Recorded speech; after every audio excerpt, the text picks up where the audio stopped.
तावड़े के hotel room से कितने रुपए निकले, चुनाव आयोग ने बताया। 5 करोड़ बांटने का लगा है आरोप। इससे पहले बहुजन विकास अघाड़ी के नेता हितेंद्र ठाकुर ने मंगलवार को तावड़े पर महाराष्ट्र विधानसभा चुनाव की पूर्व संध्या पर पालघर में मतदाताओं को पैसे बांटने का आरोप लगाया है। घर घर कैंपेन से बूथ मैनेजमेंट तक महाराष्ट्र चुनाव में आरएसएस ने बीजेपी के लिए कैसे बिछाई जीत की बियासत। भाजपा के लिए आरएसएस और उससे जुड़े 37 संगठनों ने अपने कैंडर को पूरी ताकत से झोंक दिया है। इस बार आरएसएस ने अपनी चुनावी भूमिका में नए आयाम जोड़ते हुए मतदाताओं पर सीधे पहुंचने की रणनीति अपनाई है। बीजेपी बीवी में बवाल, विनोद तावड़े पर 5 करोड़ बांटने का इसी पहुंची शिकायत। महाराष्ट्र विधानसभा चुनाव में 288 पर मंगलवार 20 नवंबर को एक ही चरण में मतदान होगा।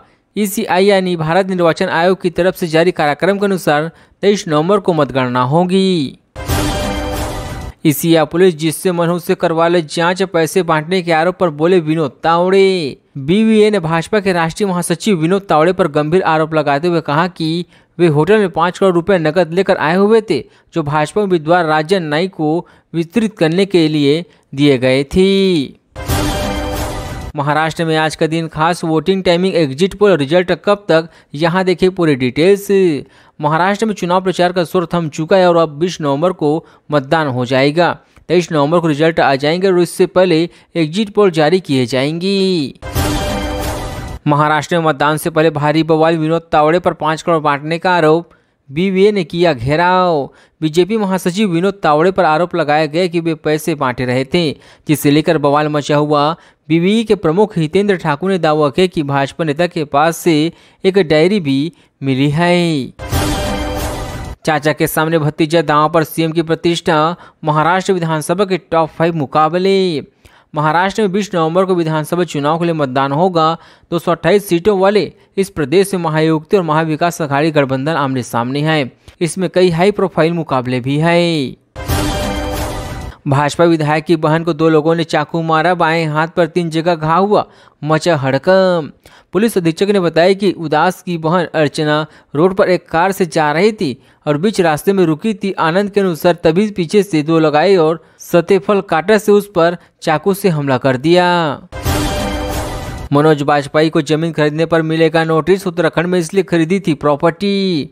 फिल्म स्टार मनोज बाजपेयी का नाम भी शामिल है। प्रशासनिक अधिकारियों के मुताबिक नोटिस जारी करने की प्रक्रिया चल रही है। संबंधित को जवाब देने का तय समय दिया जाएगा।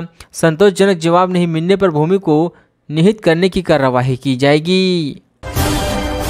महाराष्ट्र चुनाव से ठीक पहले कांग्रेस के तेवर ढीले, का सीएम पद को लेकर अड़ियल रुख नहीं अपनाएगी पार्टी।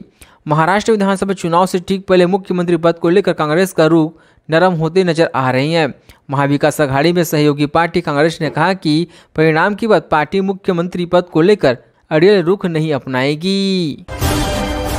बदलापुर रेप केस आरोपी के माने खटखटाया कोर्ट का दरवाजा, सीएम शिंदे मानहानि का आरोप। अलका शिंदे मौला ढोले का काम करते उन्होंने दावा किया कि बदलापुर में यौन उत्पीड़न के मामले में अगस्त में उसके बेटे की गिरफ्तारी हुई है। इसके बाद से वह उसका पति बेघर हो गए हैं। मौलाना सज्जाद मौलानी के वोट जिहाद के खिलाफ उतरे हिंदू संत लगा दी लताड़। महाराष्ट्र चुनाव प्रचार थमने से पहले इस्लामी धर्मगुरु मौलाना सज्जाद के वीडियो खिलाफ हिंदू धर्मगुरु ने भी मोर्चा खोल दिया है। उन्होंने मौलाना की अपील को समाज के बांटने वाली बात कही है। महाराष्ट्र चुनाव के आखिरी दिन हिंसा, पूर्व गृह मंत्री अनिल देशमुख पर हमला, पत्थरबाजी में हुआ घायल। अनिल देशमुख नरखंडे में जब अपनी बैठक समाप्त कर लौट रहे थे तभी कोटल के पास 3 खेड़ा बिसनूर जिला खेड़ा रोड पर बेलफाटा के पास कुछ लोगों ने बड़ी संख्या में उसकी कार पर पथराव करना शुरू कर दिया, जिसमें वह घायल हो गया है। पॉल्यूशन के बीच दिल्ली की इन सड़कों पर 1 वे ट्रैफिक लागू, जारी हुआ आदेश। पॉल्यूशन की तगड़ी मार के बीच राष्ट्रीय राजधानी की एक सड़क पर एक तरफा ट्रैफिक नियम लागू किए गए हैं। दिल्ली ट्रैफिक पुलिस की ओर से उक्त आदेश जारी किया गया है। पुनीत के कदम से नाटो में घबराहट, किसी ने मैनप्लेट छपवाए तो कोई परमाणु युद्ध की आशंका।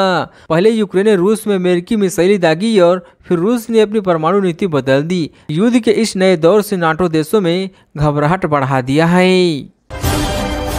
शपथ ग्रहण से पहले ट्रम्प टीम में घमासान, मंत्रियों के चयन को लेकर डिनर टेबल पर ही भिड़े एलन मस्क। राष्ट्रपति चुनाव के बाद से एलन मस्क बहुत ताकतवर होकर उभरे हुए हैं। अक्सर उन्हें डोनाल्ड ट्रंप के साथ देखा जाता है। इसे ट्रंप के पुराने और विश्वसनीय साथियों से चिढ़ होने लगती है। एलन मस्क के तेजी से बढ़ते कदम से पुराने लोग परेशान हो रहे हैं। यूपी के वोटर बटेंगे या जुड़ेंगे, योगी और अखिलेश के नारों के उपचुनाव में परीक्षा। बटेंगे तो कटेंगे या जुड़ेंगे तो जीतेंगे। उत्तर प्रदेश विधानसभा की 9 सीटों के उपचुनाव के लिए 20 नवंबर को मतदान के 23 नवंबर को आने वाले नतीजे में साफ होगा कि वोटरों के बीच योगी का नारा चला या अखिलेश यादव का।